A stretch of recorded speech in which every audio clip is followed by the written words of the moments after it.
Comenzamos aquí el repaso a un sector fundamental para la provincia de León, como el sector del campo, la situación de agricultores y ganaderos. Lo vamos a hacer de la mano del secretario general de la organización ASAJA en la provincia, José Antonio Turrado. Muy buenas noches, gracias por acompañarnos. Hola, buenas noches, un placer.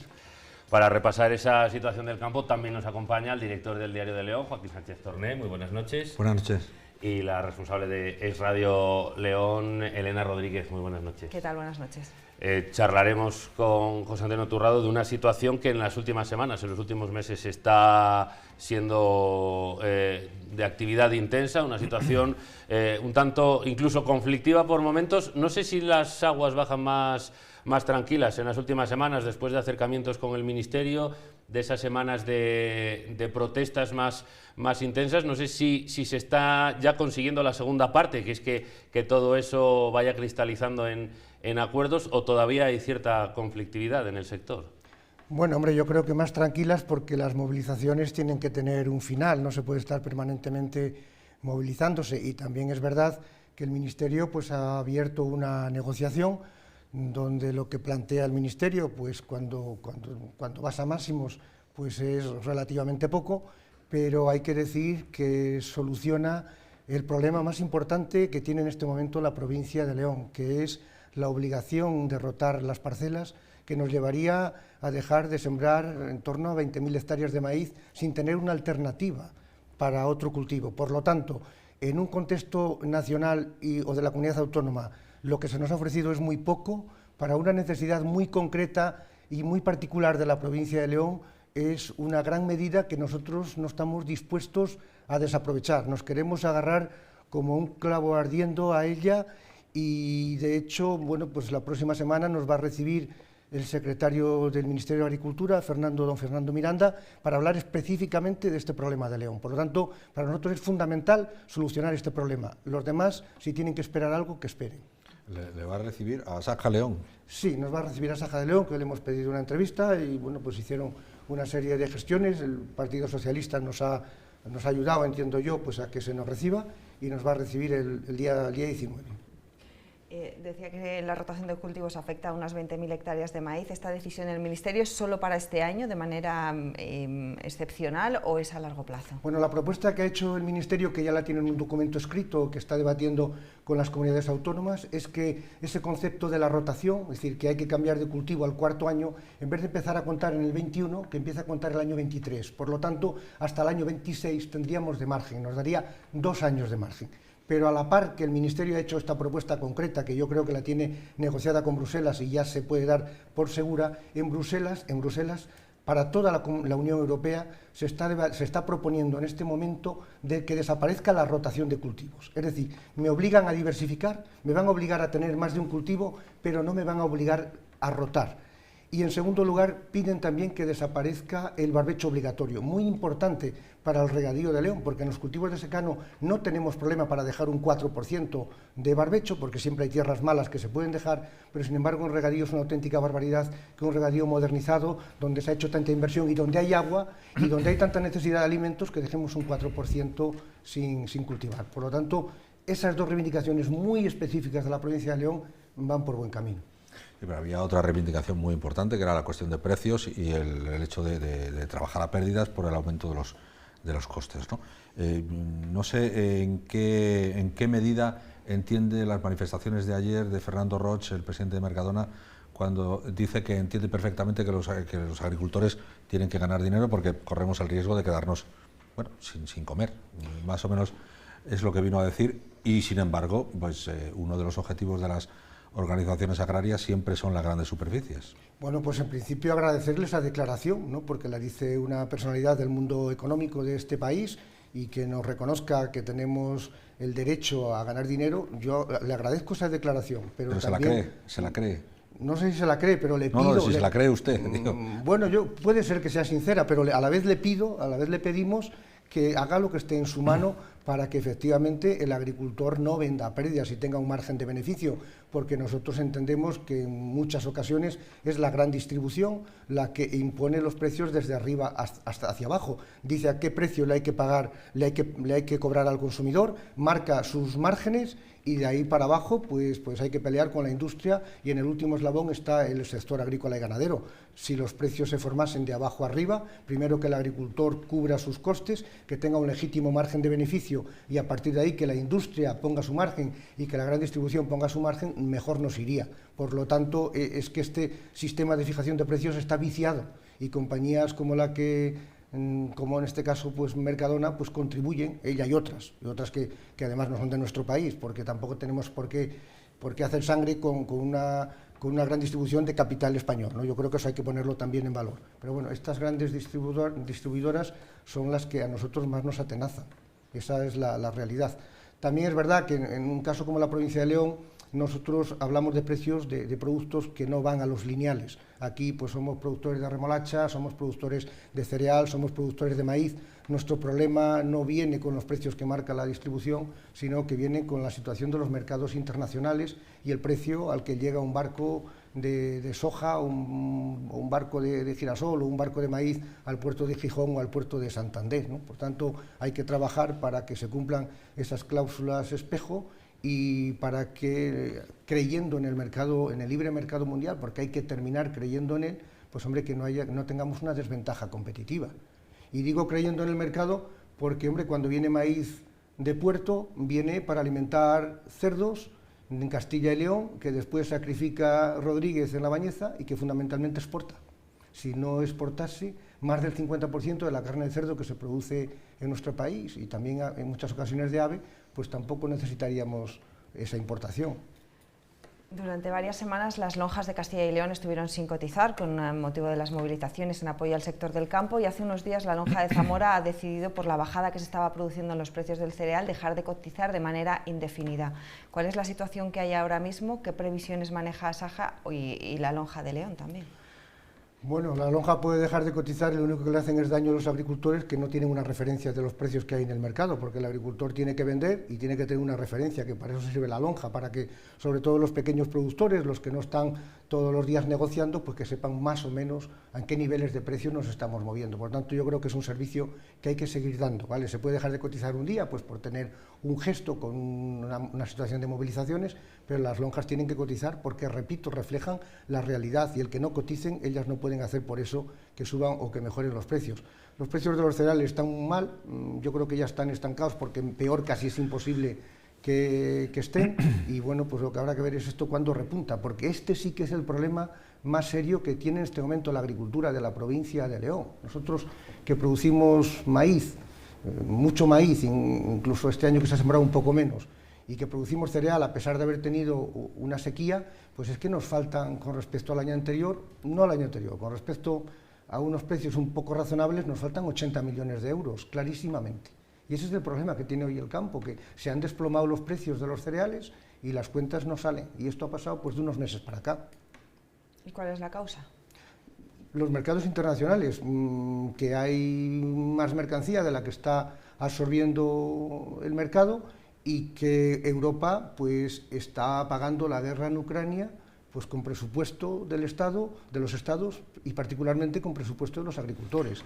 Y nosotros decimos que sí, que hay que ayudar a Ucrania, y que Ucrania tiene que volver a ser un país libre, pero no a costa de los agricultores y ganaderos. Ucrania hoy lo que hace es hacer agricultura, que es lo que mejor puede hacer, y tiene un mercado en Europa muy atractivo, porque mete aquí todos los productos que quiera al mismo precio. Por tanto, es una competencia absolutamente desleal. Hay una cosa que no entiendo. Cuando empieza la guerra de Ucrania, hace ya 2 años, los precios suben porque hay una escasez, porque... No. Bueno, eso se contó en aquel momento. Fue el problema del transporte, era el problema del transporte del grano ucraniano. Pero cuando se solucionó el problema sí, efectivamente, porque no podía salir por el puerto de Odesa y no se podía distribuir. Claro. Pero bueno, como no se puede distribuir, hay escasez de cereal, sí. Y entonces sube.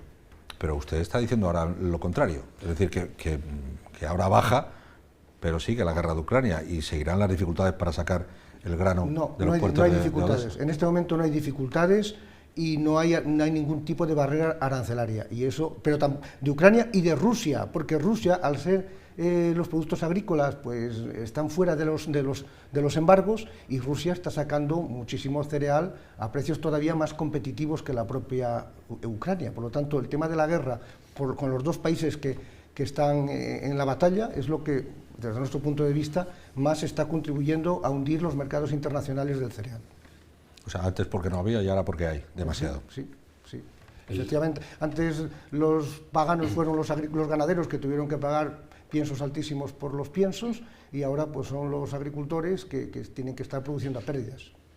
No, decía que hablando de esta llegada de las importaciones a los puertos de la península, el otro día hubo movilizaciones ahí en el Musel, en Gijón, también intentando poner el foco, bueno, no sé si más medidas, pues eso, para llamar la atención, pero bueno, también poniéndose un poco el foco en los problemas también con esos productos que están haciendo que se desplomen los precios, ¿no? Sobre todo, pues eso, del grano. Sí, bueno, yo vuelvo a decir que los agricultores hemos cambiado el discurso y ahora hablamos de mercados globales. Y tenemos que hablar de mercados globales porque España ha exportado por valor de 70.000 millones de euros durante el pasado ejercicio, y que nuestra balanza comercial agroganadera es tremendamente positiva. Por lo tanto, nos interesa que haya mercado global.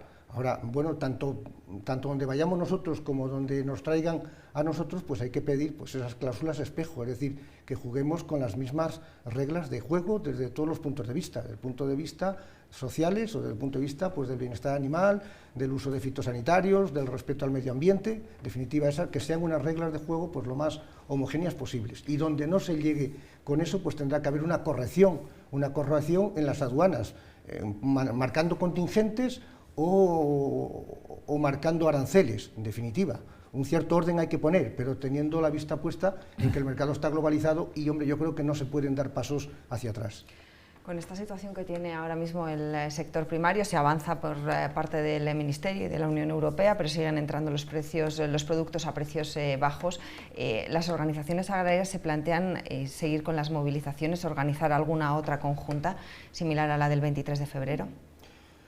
Bueno, pues esto está abierto, porque si no se consiguen los objetivos, que en esta ocasión pues han sido unos objetivos tremendamente ambiciosos, si no se consiguen, pues la explicación debería de ser que sí, pero hombre, el estar de movilización no quiere decir estar todos los días cortando una carretera o estar todos los días en las ciudades. Yo creo que el sector tiene que estar movilizado permanentemente, que hay que ser reivindicativos todos los días, y hay muchas formas de hacer valer esas reivindicaciones, y que también en un momento determinado habrá que priorizar por los asuntos más importantes y más urgentes de otros que, bueno, pues que son más a medio y largo plazo. Es decir, querer cambiar los mercados, hay que trabajar para que eso cambie, pero si le vamos con el discurso de querer convencer a un determinado agricultor de que eso se puede conseguir de un día para otro, sencillamente le estamos engañando, porque el mercado ya no lo regula nuestro país, lo regula la Unión Europea, y la Unión Europea tiene unas obligaciones en el seno de la Organización Mundial del Comercio. Por lo tanto, demos esos pasos, hay que crear un clima para que lo que no está bien, tratar de cambiarlo, pero hay que tener una perspectiva a medio y largo plazo. Sí, ¿y qué interpretación hace Asaja de la brecha que se ha abierto entre los agricultores y las organizaciones profesionales agrarias? Es decir, los agricultores van por un lado y las organizaciones van por otro. Hay una movilización independiente que ustedes no apoyaban, o al menos no apoyaban al 100%, y sin embargo, bueno, pues media España se ha paralizado porque los agricultores, entre comillas, no les han hecho caso y han salido a las calles. ¿Cuál es la causa de esa brecha entre los agricultores y las organizaciones? Bueno, pues a lo mejor es que a todos nos gusta hacer cosas sin que nadie nos dé órdenes, ¿no? En un momento determinado pues se vio que esos grupos de agricultores en toda España podían salir convocados por ellos mismos a través de un WhatsApp, y a lo mejor pues dijeron, esta es nuestra ocasión, no hace falta que nadie nos mande.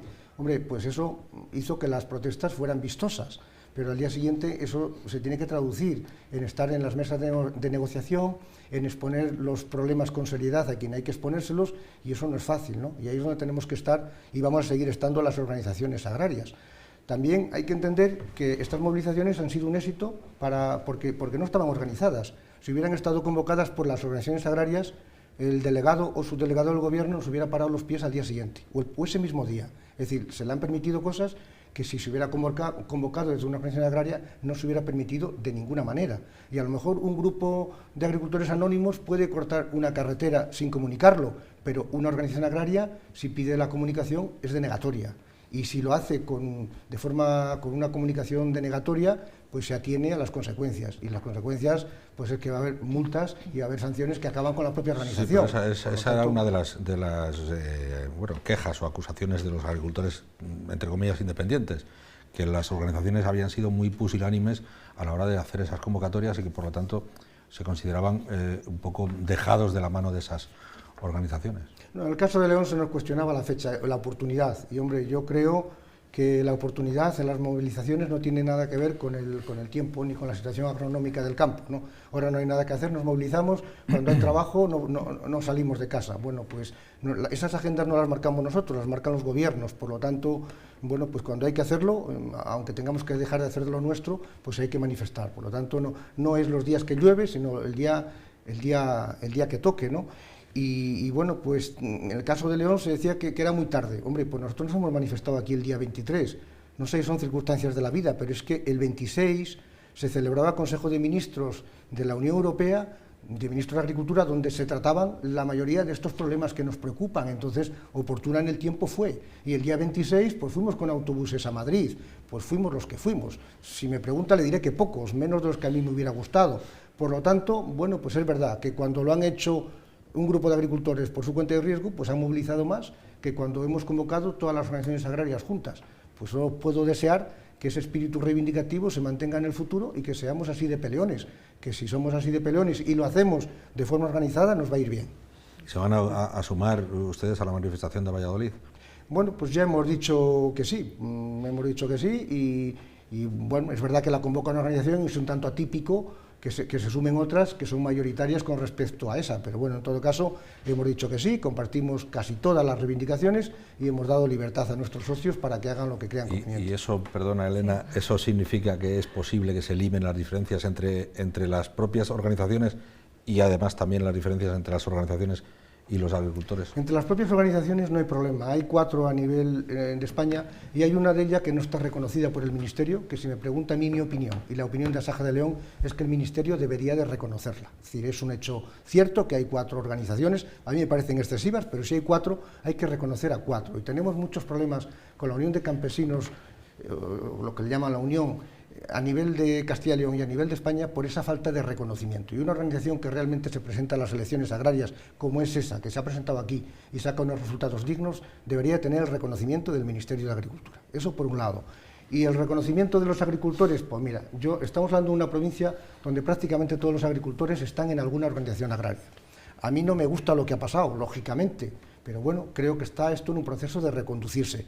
En Asaja se ha dado de baja una única persona, de 2.700 afiliados se ha dado de baja una única persona. Y yo creo que en las demás organizaciones habrá ocurrido algo similar, es decir, los socios siguen estando en la organización, siguen viniendo a recibir los servicios a la organización y el trato con todos ellos es absolutamente cordial. Por lo tanto, reconduzcamos esto, que las críticas que haya que hacer, que las haga cada uno en su organización, porque, bueno, si hace un mes no había ningún problema, tampoco entiendo que de un mes para acá haya tantos problemas.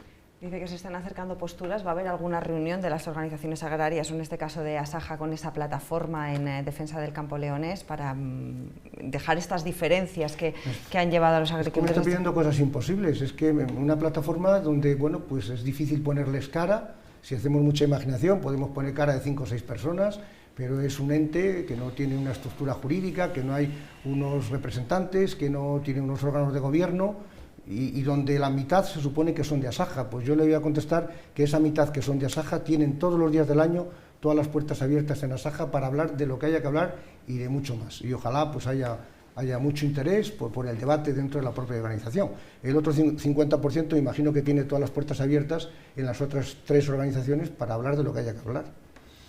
Sí, León tiene una dependencia enorme de la PAC y se piden modificaciones en la PAC. Yo no sé si algunas de esas modificaciones, ha citado antes las rotaciones, ¿no? Sí, el retraso de esas rotaciones, pero no sé si hay algunas cuestiones que beneficiarían más al campo, además de las rotaciones. ¿Cuáles serían esas? Bueno, hay muchas medidas que causan muchos problemas de gestión a los propios agricultores y hay otras que tienen pues un calado económico. La de la rotación es de un calado económico, el tener que dejar fincas en barbecho es de un calado económico, por lo tanto, desde el punto de vista económico, esas 2 serían las principales medidas. y los demás, pues bueno, pues ya serían flecos que casi todos tienden a obligarte a producir menos y a producir más caro. Por lo tanto, bueno, pues todas van en esa línea, pero si hubiera que poner dos ejemplos, pues yo creo que esos son los más claros en este momento. El día 1 comienza de manera oficial la campaña de riego, aunque el día 1 de abril, aunque bueno, es previsible con todo lo que ha llovido que no se necesite agua en esas primeras semanas. Hay 1000 hectáreas que se van a convertir de secano a regadío en el sur de la provincia, en Valderas, que van a regar del embalse de Riaño, y vuelve otra vez la polémica sobre si el agua de Riaño, que es verdad que es el embalse más grande, da para todo lo que tenemos en la provincia, más lo que se desvía a Palencia y a Valladolid. ¿Cómo lo ven desde Asaja? Bueno, pues afortunadamente ahora podemos hablar de ese debate, porque ya el mapa de los regadíos de la provincia de León, y en concreto los vinculados al pantano de Riaño, se está cerrando, ¿no? Pero todavía nos quedan más de 10.000 hectáreas en Payuelos sobre las que no hay una fecha de actuación, y esas 1000 de Valderas, pues como es poca superficie, pues yo creo que sí que se va a empezar antes. Además es de la propia Junta de Castilla y León, y yo creo que puede ir bastante rápido. Bueno, el propio Ministerio tiene previsto la fecha de caducidad para el agua que va para Valladolid y para Palencia, que se solucionaría con los embalses de las Cuezas. Por lo tanto, si el planteamiento ya está hecho, pues que se ejecute cuanto antes y que podamos disponer de esa agua, ¿no? Aprovecho que me hace esta pregunta para poner en valor que durante este año 2024, si las administraciones no nos engañan, en el segundo semestre del año habrá 9 grandes actuaciones de nuevos regadíos y de modernización de regadíos en la provincia de León, con un importe con un presupuesto de esas obras de 225 millones de euros según nuestras estimaciones. Jamás, de los jamases, en la agricultura de la provincia de León se ha invertido tal cantidad de dinero. Por lo tanto, yo quiero poner en valor que eso es así por muchas circunstancias, porque hemos convencido a las administraciones de que estas son actuaciones prioritarias, porque Europa está inyectando dinero a raíz de la guerra con Ucrania y de la crisis del COVID, por un montón de circunstancias que a lo mejor no son comparables con hace 10, 15 o 20 años, pero esta realidad la tenemos que aprovechar, ¿vale? Para que esas obras se ejecuten cuanto antes y los agricultores pongamos a producir nuestras tierras al máximo rendimiento. Y abarcando también todo el territorio. Por primera vez estas inversiones van desde el Bierzo hasta la comarca de Sagún, de este a oeste, es decir, y de norte a sur. Por lo tanto, una buena noticia que no me corresponde a mí venderla, pero también, porque a veces la gente cree que estas cosas caen del cielo, ¿no? Y a lo mejor esto no ha caído del cielo, es fruto de las reivindicaciones de todos los leoneses y particularmente de los agricultores y ganaderos que venimos demandando esto desde que algunos estuvimos en nuestra primera manifestación, que fue para pedir el cierre de la presa de Riaño hace muchos años. ¿Cómo está el campo en la provincia? Bueno, pues tenemos de todo. El invierno ha sido un invierno suave, ha venido muy bien para el sector ganadero, para la zona de montaña, para la ganadería extensiva, porque han tenido pastos todo el año, la nieve no le ha quitado estar en el campo, por lo tanto ha sido una bendición, porque el año venía muy mal para ellos y se arregló de una forma casi milagrosa. Pero claro, estas lluvias que llevamos teniendo, en algunos casos desde mediados de octubre, que no han dejado entrar en las fincas, pues tenemos comarcas como la de los Oteros, con 33.000 hectáreas de nuevas fincas de concentración parcelaria, donde por unas razones y por otras, pero particularmente por estas climatológicas, pues tenemos la inmensa mayoría sin sembrar y ya van a tener muy mala solución. Es decir, nos va a quedar un campo sin sembrar, nos van a quedar por lo menos 25.000 hectáreas de cereal de invierno que no se van a poder cultivar y que una parte de ellas podrá ir a girasol y otras tendrá que quedar en barbecho. Y en la agricultura de regadío, pues bueno, pues va con un poco de retraso terminar de quitar la remolacha y el maíz, pero bueno, a lo mejor nos toca sembrar un poco más tarde, pero tendrá arreglo. Lo importante para esa agricultura de regadío es que los embalses hoy ya podemos decir que están bien y que no va a haber restricciones de riego. En el caso de la remolacha va a seguir ganando terreno en la provincia de León, y en el caso del lúpulo perdiéndolo, es decir, con la fama del lúpulo leonés para la elaboración de cerveza, y sin embargo tienen unos problemas esa parte, ese subsector tremendos.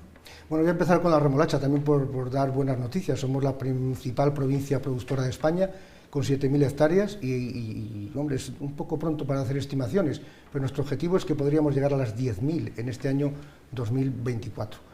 Ayer la azucarera da una noticia buena para un territorio que no es León, que es invertir una cantidad muy importante en su azucarera de Miranda de Ebro, en la provincia de Burgos. Bueno, pues sería bueno que que dado que somos la principal provincia productora de remolacha de España y donde el cultivo está en auge, pues que hay alguna noticia también de inversión en la azucarera de La Bañeza, ¿vale?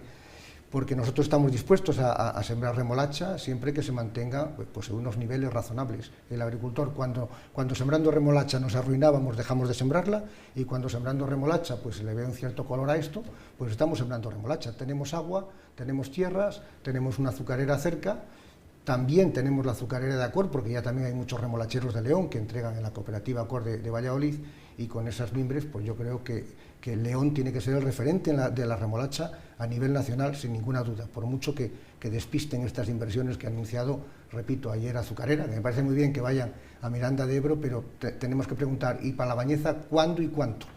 Y después por el lúpulo, pues bueno, el lúpulo es un cultivo complicado porque requiere mucha dedicación, mucha mano de obra, es como la ganadería, hay pocas vocaciones. Los cultivos que son complicados hay pocas vocaciones. Y además es un cultivo que requiere muchas inversiones. Y dependes de una empresa que te lo compra, casi solo una. Y el agricultor dice, hombre, y si ahora invierto todo esto, tengo que poner los postes, toda esta inversión, la planta tarda 3 años en producir y después no me lo compran, ¿qué hago con esta inversión? Sí, pero Hosteiners se están vendiendo a precios de hace 7 años, con los acuerdos de hace 7 años. ¿Y cómo es posible que no haya una presión de los agricultores o de los lupuleros mayor para que al menos...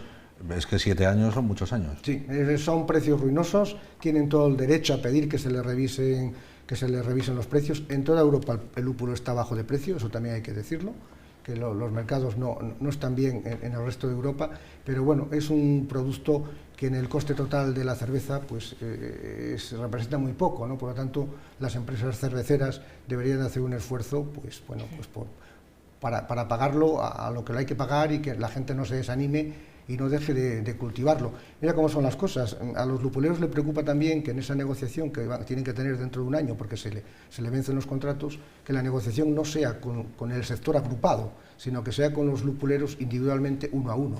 Esto ya lo hizo la industria azucarera. La industria azucarera ya no hay acuerdos marcos, negocia individualmente con cada uno de los remolacheros. Y la industria láctea también. Tenemos alguna fábrica importante aquí en León que dejó de comprarle leche a las cooperativas y negocia directamente solo con los ganaderos a título individual. Es decir, todo el mundo es a romper el sector organizado. Todo el mundo es a que nosotros no nos organicemos, ni en cooperativas, ni en organizaciones agrarias, ni en nada. A nadie le interesa que el campo esté organizado. ¿Algo habrán hecho ustedes mal entonces? No, o bien que les apretamos y quieren negociar individualmente con los agricultores porque le aprietan menos, ¿sabes? Hay menos capacidad de negociación y más cuando los productores son pequeños. Sí, pero si el productor pequeño se niega... Pues no se lo compran y tiene que dedicarse a otra cosa. Vamos, claro. ¿Se niegan todos? Pues no lo sé, pero yo le vuelvo a decir que ese planteamiento ya lo tienen y repito, tenemos la experiencia de la remolacha y de la leche, se está negociando con los productores y yo creo que eso es un paso atrás. Eso es ir contra el sector organizado. Hablaba antes de vocaciones en el sector del lúpulo y en la ganadería. ¿Cómo prevén que sea este 2024 en cuanto a incorporación de jóvenes? Bueno, la incorporación de jóvenes, nosotros tenemos datos del último plan que acabó en diciembre del pasado año, hace ahora poco más de 2 meses y medio. Se incorporaron pidieron incorporarse 152 jóvenes de la provincia de León. Eso habría que dividirlo entre 2 años porque hacía 2 años que no salía la convocatoria, pues estaríamos hablando de unos 75 de media al año. A mí me parece una cifra razonablemente buena. Con esas cifras la agricultura de León pues se va a mantener, se va a cultivar toda y hombre, eso no va a compensar las jubilaciones, pero es que las explotaciones necesariamente tienen que crecer. Por tanto, bueno, pues si incorporamos todos los años en torno a 70, 75 jóvenes con éxito, es decir, que de verdad se incorporen y que no fracasen, pues yo creo que es un buen objetivo. Pues con esas buenas expectativas, o esa esperanza de renovación en el campo de la provincia, llegamos al final de este filandón. José Antonio Turrado, secretario general de Asaja, muchísimas gracias por habernos acompañado y habernos dibujado este panorama de un sector esencial para la provincia. Muchas gracias. Ha sido un placer, muchas gracias a vosotros. Gracias, por supuesto, también a Joaquín, a Elena, por haber estado aquí. Y gracias, sobre todo, a todos ustedes por habernos acompañado una semana más. Volvemos dentro de 7 días. Muy buenas noches.